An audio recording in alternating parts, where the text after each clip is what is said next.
What's going on, everybody? Welcome back to the channel. My name is Harrison, and I've got a very special video for you guys today. This week on my gaming podcast, Gaming with the Bros Cast, that I co-host with my brother, we did a spoiler cast for Clair Obscur Expedition 33. Now, I haven't talked about this game a ton on my channel, but this game is a masterpiece. I mean, this is one probably going to go down as one of my favorite video games of all time. In comparison to recent games over the year that I kind of hold in a higher tier, stuff like Elden Ring, stuff like Legend of Zelda: Tears of the Kingdom, some of those fantastic games. I'm putting Clair Obscur right up there with those games. This game is truly, truly incredible. Um, in a world where if you go online, you feel like people want to make you think that JRPG style turn-based RPG games are dead, when in fact they are not. This game is selling incredibly well, but that's not what we're here to talk about today. We're going to be doing a full spoiler, so sit back and I hope you guys enjoy our discussion. Let's move on to Clair Obscur Expedition Obscur, man. 33. This is the official spoiler portion, so if you have not beat this game, please skip ahead, because you are it's going to ruin it for you. Absolutely. Because there's some really cool revelations in this game. If you listen to our Act 1 spoiler cast, that was a huge moment. So you've been warned. Let's Nick, let's go ahead and dive in. I'll have timestamps in the episode. So again, skip ahead. But yep. All right, let's officially start. So we ended our talk with Act 1 with Gustav getting killed. Crazy moment, super unexpected. I feel like only RPGs like do this in games where like a main character freaking dies. I know, like or who you think is a main character at the time. Sea of Stars even did that. Yeah. It's great. Yeah, so Gustav's killed, gets immediately replaced with Verso. Immediately. I mean, like just slotted right in. Like Gustav never left. Same weaponry, like same weapons, except now the weapons have abilities like all the other characters, and he has a full skill tree, so you know that he's in it for the long haul. Yeah, he's here to stay. In hindsight, maybe we should have known, but I thought it would have been some narrative event that unlocked the rest of his skill tree, and turns out the narrative event was his death. That was a pretty shocking moment. So yeah, it was very crazy. But I mean, where do you want to jump in? I mean, I guess like the next big spot in the game, like after you get to Esquier, like, which is, by the way, one of like my favorite characters in a video game in a long time. Like, anytime he's on the scene, like on the screen, I am not skipping dialogue because it's so funny. I just want to hear his voice. And I think they're making like a plushie of Esquier, so I'm definitely picking that up. Oh yeah, because there's one like the very end where Mael's holding it, and I think people like we should make that, and they're like, no, we're making this. We can make some money off of that. That's huge. Wait, so you're saying which part with Esquier? Just whenever you meet Esquier, because you meet him after, or is it before? Yeah, it's before. Oh, that's right. And then you get the swim ability right after that moment. Okay, never mind. But yeah, obviously that was a fun scene. But well, you go. I guess right after you get Verso, you go through the Forgotten Battlefield. Yeah. And then you get to Minoko's station, and you meet him. Yeah. And he's like a friend of Verso. They've, trained together, adventured together for a long time, and he recruits Minoko. Which that dialogue was really funny. Like him recruiting Minoko, he's like, "There's gonna be fighting. There's fighting. I'm in. You're in." Yeah. What's even like after what's the Gestural that gets killed after Noko after like Noko gets killed, and you take him to the river, and you fight is it Golga? Yeah, it's Golga. Yeah. It's Golga. Okay. Yeah. And then he's like, I'm gonna fight you, whatever. And then Verso's like, do you need help? He's like, please help. Okay, all this makes sense now that I know that he's a dog, just like his reactions and like his like the way he just quickly reacts and Very quick, yeah. very quick, Very like snappy, yeah. wants to fight, wants to play all the time. Yeah. It makes sense. It makes a lot of sense. Versus Buddy. Yeah. So But yeah, I guess like after you go through all that, yeah, after you do Minoko, is that then when you go to the manor and fight Renwar again, or is there something that happens between that's big? No, I think the manor's next. Okay. Yeah, you So go you go to the manor, you confront Renoir again, and this is where he kills Noko, right? Yeah.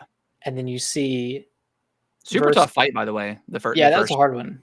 Yeah, with that ability where he could make you disappear, super frustrating if you didn't nail the timing of that. And Right. I think that's when you first get the.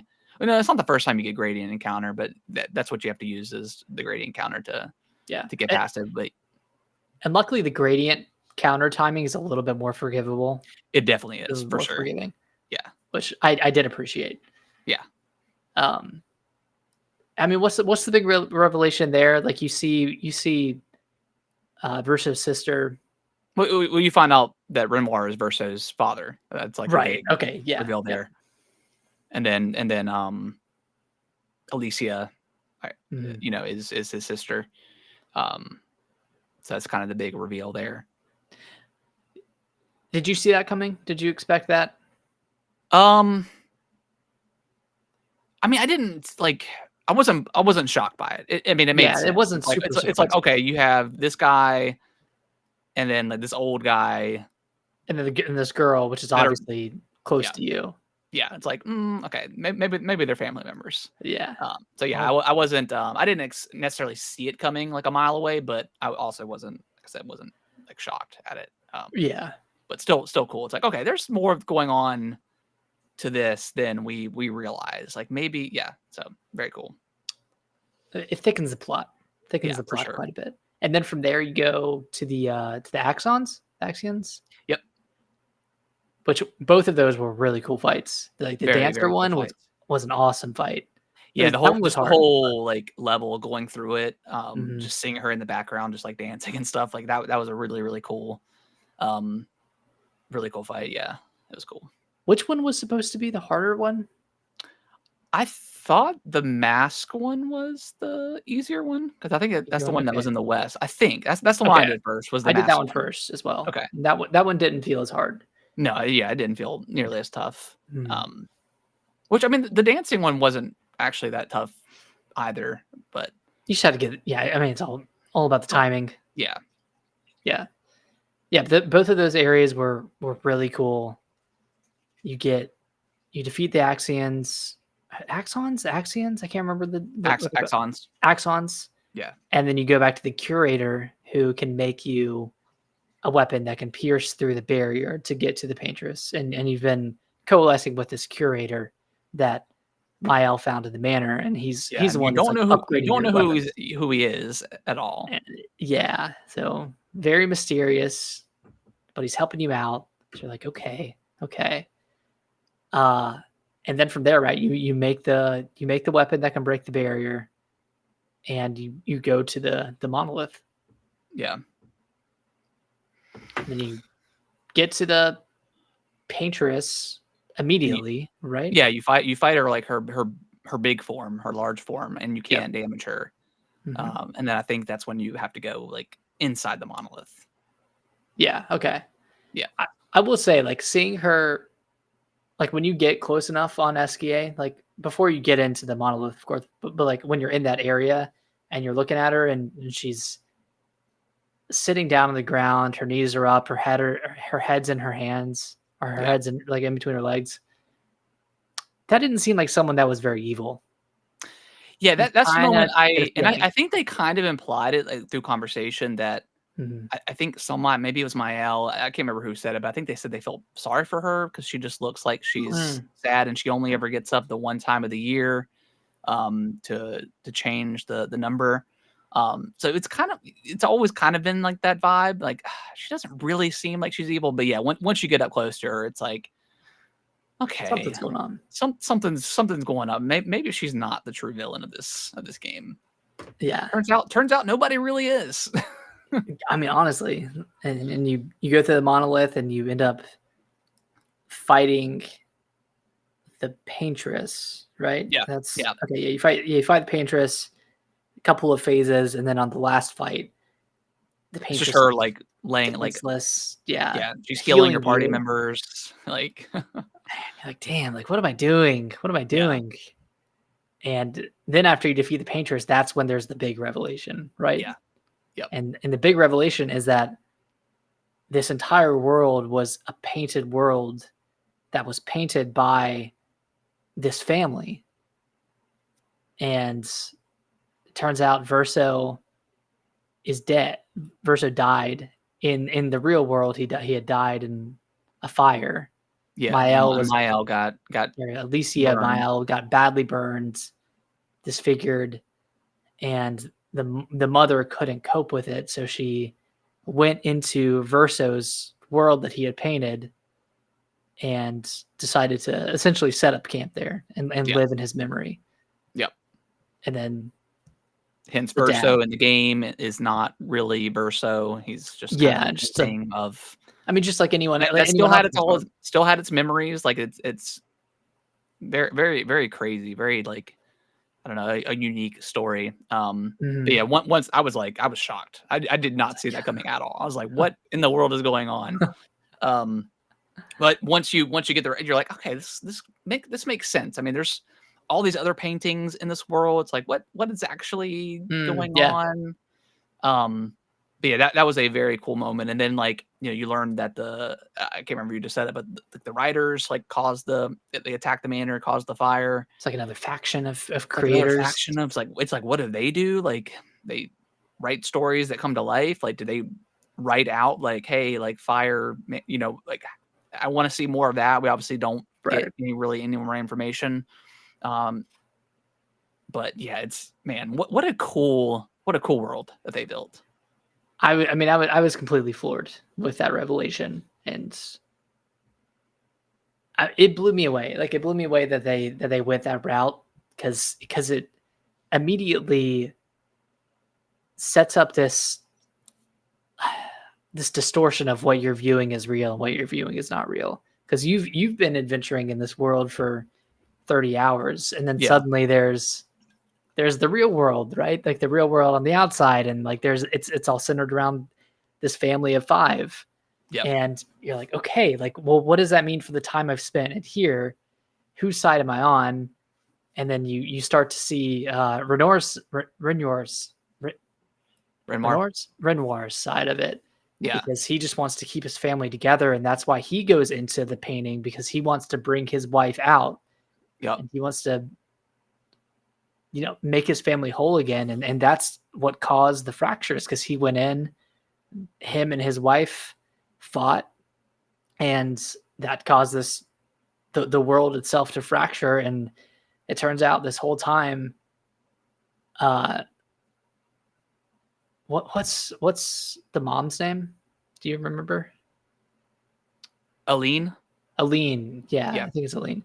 Yeah, Aline's just been trying to protect the people of this world, and when the number is counting down, that's just her that's basically her not being able to protect people past a certain age, I guess, because they've been around too long and she can't protect them anymore. So each year she's protecting less and less people, so she's actually trying to save them, and Renoir is the one that's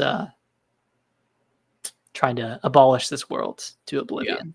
Yeah, it's very like interesting, and like I said, it's nobody's really right or wrong. I mean, I guess we can kind of get to the end if you want to, is where you ultimately do fight Renoir, and then you beat him, and then you kind of expel him from the painting, and then you have a confrontation with Verso, and Verso is the painted version of the real Verso who's dead, obviously.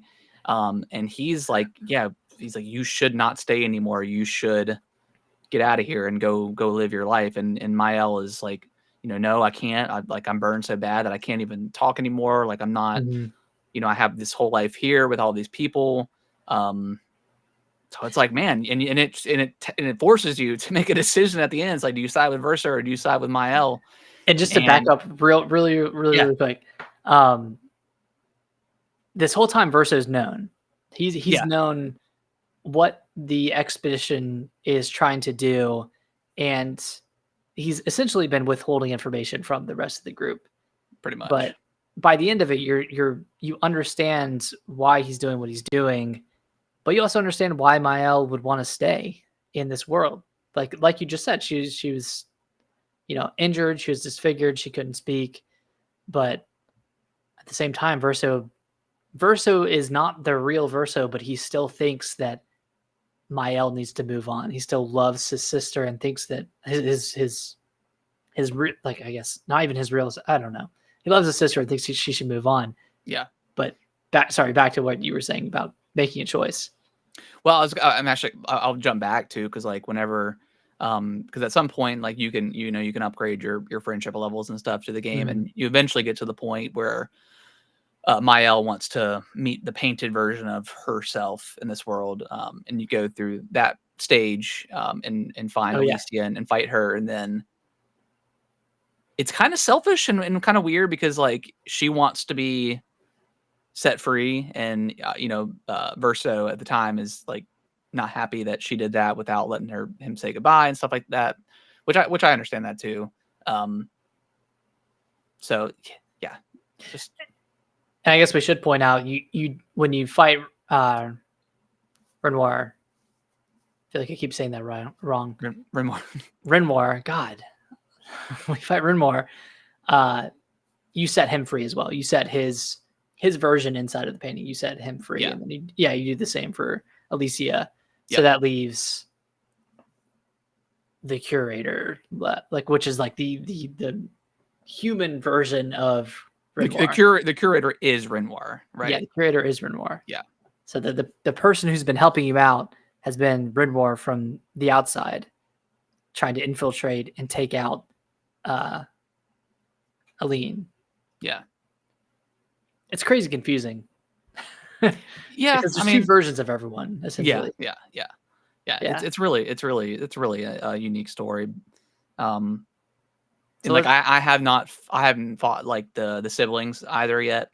In the painted world, Clea, and I think there's someone else. There's just one more sibling, but there is someone else that you fight. Yeah. Okay. So I haven't done that, so I don't know the context of like how, if there's any story involved with that. Yeah, there's like heavy implications of what she does. Okay. For the world. Not a lot. We won't talk about that here, but there's a lot more like story related stuff from her. Gotcha. Okay. Section. Okay. Cool.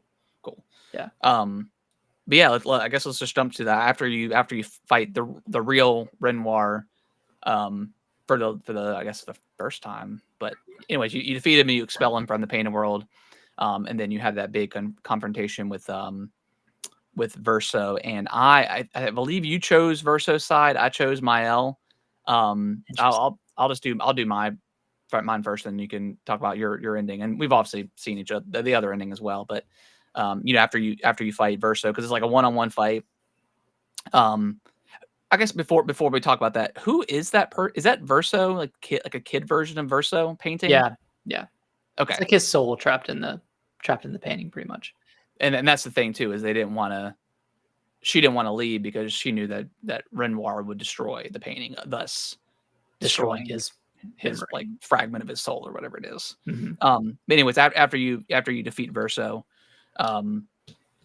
she's kind of holding him, and he's just she wants him to stay in the world and just live together with everybody, because she does not want to leave her world, and she also promises Renoir that, hey, I'm gonna stay a little bit longer, and then I'm gonna come back. But Verso's like, no, I could definitely tell you're lying. Should we talk about Mael, or Alicia being reincarnated as Mael real quick? Did we not talk about that? I don't think so. Maybe we did. Well, I guess Alicia. I mean, she goes into the painting, and then something weird happens, and she doesn't. She forgets her memory or something like that. Yeah, and then she gets reborn as completely Mael. reborn. Yeah. And grows up in this world. So it's very. So it's like her life. And that's why she so desperately wants to stay. Mm-hmm. And then you get like her cool like hair turns like white after the revelation. So cool. Super cool. All the outfits in this game are hilarious, and it's also like one of those games where it's like I love the outfits, but when there's like a serious moment going on and I've got the baguette costume on Verso with the sunglasses, it's like, all right, I can't take this scene very serious. So I think like right before the end of it, like the end fight, I switched everybody back to like their normal stuff. Mm-hmm. But yeah, you defeat Verso, and she's talking to him, and he's just like, I don't want to live in this. I don't want to live in this world. He's I don't want to live this life. Pleading. Yeah. And that a huge moment, because like he says it a couple times, and then she's like pleading with him, and then he just nonstop saying it. Mm-hmm. And then I think it cuts to going back to Lumiere, and everybody's reborn or brought back, I guess. It's kind of like the Snap version of the Marvel movies. And then they're in the theater, and everybody's in there. You see Gustav again. You see Sael's husband. You see Sophie with Gustav, and then you see Verso walk onto the stage, and starts playing the piano. And like right before he plays, his hands kind of twitch, like he's not wanting to do it.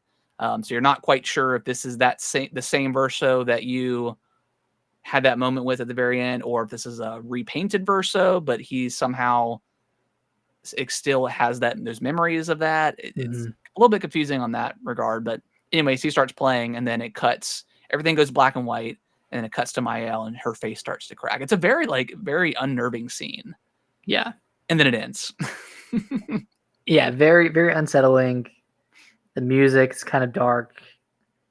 Not to say that that's a bad end, like that's the bad ending, because I don't think either one of the endings are necessarily good, depending on how you're looking at it. But yeah, when I went back and watched that ending and I heard Verso's plea, I was like, damn. Yeah, it's brutal. Like, that is really brutal. But yeah, that's a crazy ending. And I on Mael's side, and I will mention after you defeat the Painters, everyone kind of gets gommaged, right? Yeah, like everyone dies, and then Mael is able to bring them back through their Lumina. Wait, how does she bring them back? I guess just because she's able to paint them, like she's kind of she's one of the painters, so she's able to just bring him back. But she wasn't able to bring back Gustav because he died from the Nevrons. Yeah, because he died from Renoir.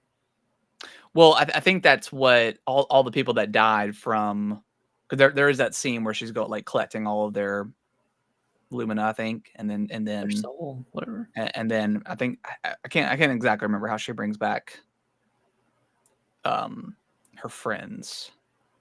I don't know. I'm not sure. I can't remember. That moment was kind of one of those like, hey, you just gotta roll with it. You just gotta roll with whatever logic they're using. But for Mael's ending, or not Mael's, for Verso's ending, you fight Mael and you kind of expel her out of the world, and then you watch all of your friends around you start to disappear as well. Yeah. There's one moment where you see Lune on the other side of the portal, and she just looks so angry with you, and she just sits down in place because she's just kind of defeated, and you can tell she really hates Verso for what he's done to her world, because that's her whole existence, right? And then after that, it Verso disappears, and it cuts to the real world, and the family is all outside by, what is it, Verso's grave, and they're mourning him, and it appears as if like they're in the process of moving on, and they're all together. Miles got the SKA plushie. Yeah. And then it kind of like fades up. You see the Eiffel Tower, or whatever version of the Eiffel Tower in the background, and then it fades out. So that, in my opinion, this one ended on a more uplifting note, but it definitely started on a worse note because you're destroying everyone in this world. Like you kind of committing genocide a little bit. Yeah, we were talking about before the show, but like, I mean, I guess technically, you know, this world isn't real, but it's like, well, what does that really mean? And what does it mean to be real? Because I mean, like, Mael literally grew up in this world, 16 years. So it's like Sael grew up and had a husband, and like, yeah, you can't take those experiences away. But it's crazy. It's very unique story. I almost want to like run a poll or something and see what endings people chose. I'm sure it's pretty split. I'm sure it's split down the middle. Yeah, because I mean, you can argue for either one. You can fight for either one. You either fight for the real world and for moving on and for returning to your family, or you fight for, the people of this world that have their own existence and their own experiences, and they've loved and they've lost. Like, just because it's, I don't know. I mean, I guess you could argue that it's not their worlds, it's someone else's, but I mean, you could argue that about our world too. Like, we could be living in a simulation. We could be living in a painted world. I mean, that's what some people think.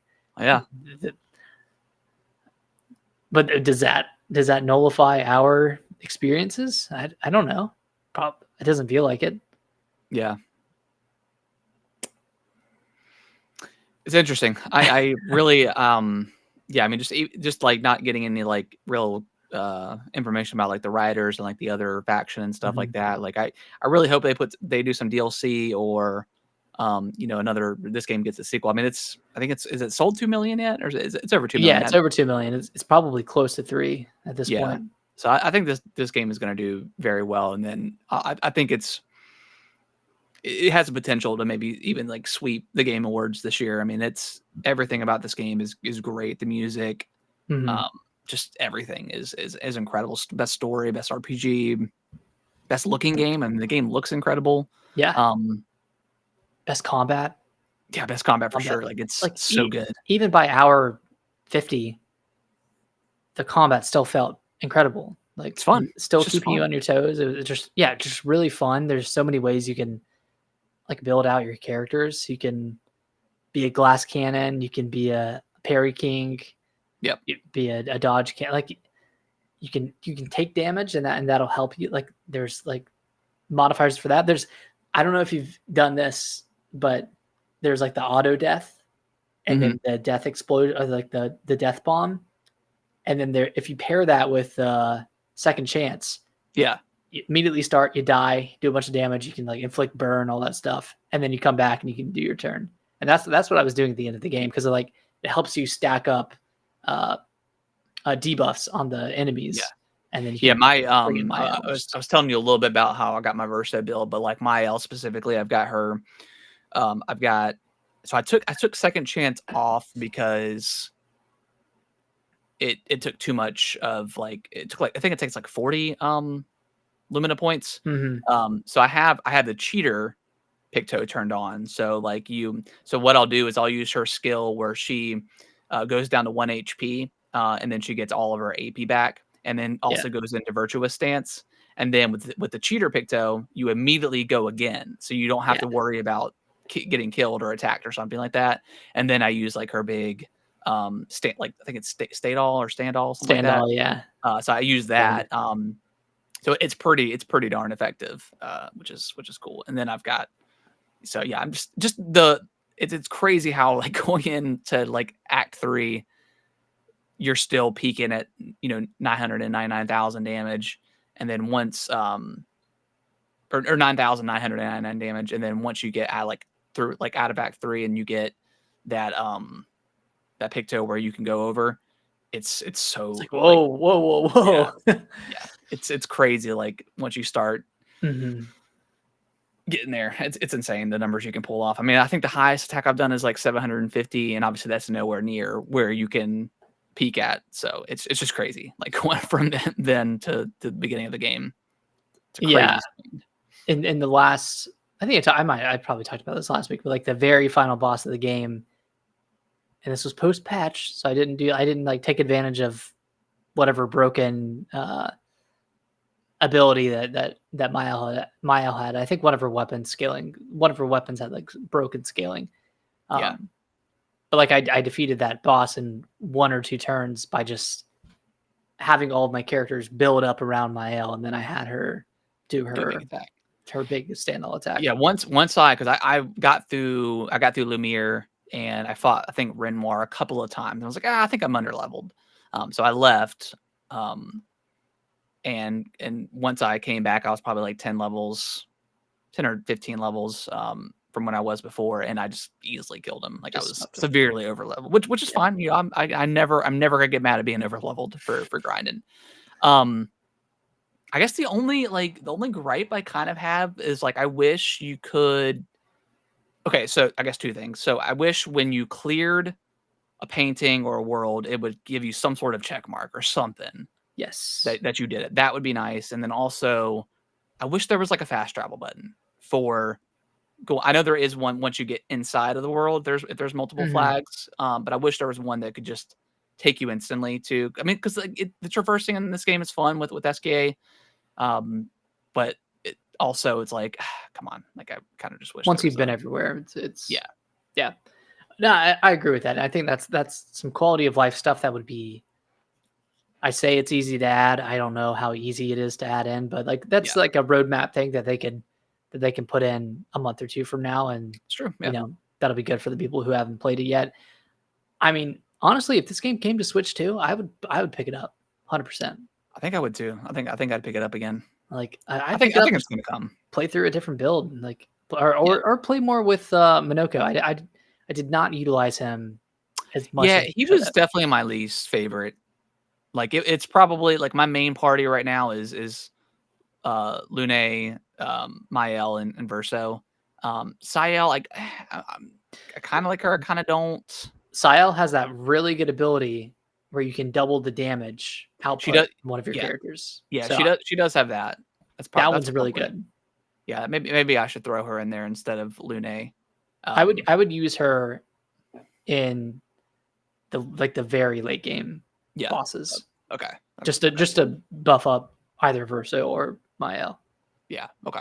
Yeah. Lu- I might end up doing that. Lune, I used her for most of the game, but by the She's late game, not I like couldn't find any really good build with her. yeah. She's not like great per se, but she's just like I don't know, she's just like a constant. Like I've got like I use that wildfire ability a lot for like if I Mhm. have low AP points, just to get some burn damage going. Yeah. Because like my main strategy was like I would try to get burn damage going, and then I would use Mael's like I can't remember the attack that if they're already burned, you switch into Virtue stance. Yep. Yep. And then after that, then I would do her big move or something like that. And we're just out here living the same life. Yeah. So yeah, I agree. Like I'm my mainly I do with her is use wildfire, and then I'll eventually get it once I get enough AP points. I'll use like the hell move, which is pretty Mhm. good. That one's good. Yeah. And it's super effective when they're already burned too. That I had that can do with Verso. So, but yeah, I think maybe I should throw in Sael and see how that works with that one ability that she has. But yeah, this game is crazy. I mean, just the build options alone is insane. Where most other JRPGs like this, you kind of once you got a character, that's kind of it. I mean, you can obviously level them up and unlock new abilities, but that's kind of it. And I feel like there's just different ways with each one of these characters to do something different, which is cool. And I feel like with other RPGs, even if there's classes that you can like switch any character to, like when there's no limitations around classes, you still kind of fall into the general trappings of okay, I'm gonna have a damage dealer, I'm gonna have a cleric, Yeah, and then like a dark mage of some sort that's doing like magic damage. You kind of like fall into the traps where in this game, you kind of think about how you can actually synergize your characters together, and you don't even have to do that. You can just have them all be, damage dealers, or you can have them, do whatever. Like the Pictos are pretty like a pretty big game changer. Like you can yeah, do some really incredible stuff with that with those, having those on there. it's really So, cool. yeah, it's super cool. All right, Nick, I think that's going to wrap it up. I mean, this game, I mean, we'll be talking about this definitely during Game of the Year stuff. But yeah, this game is incredible. I highly recommend it to anybody that has not played it yet. If you're listening to this portion, why? But Why? Yeah, why? You are, I just highly recommend it because it is one of the best RPGs I've ever played, and one of the best games I would say I've ever played. It's that good. Thank y'all so much for watching this video. I really appreciate it. Consider subscribing to the channel. I'll let YouTube algorithm pick one of my videos below for you guys to watch. Give it a click, and I hope you enjoy, and I will see you in the next video.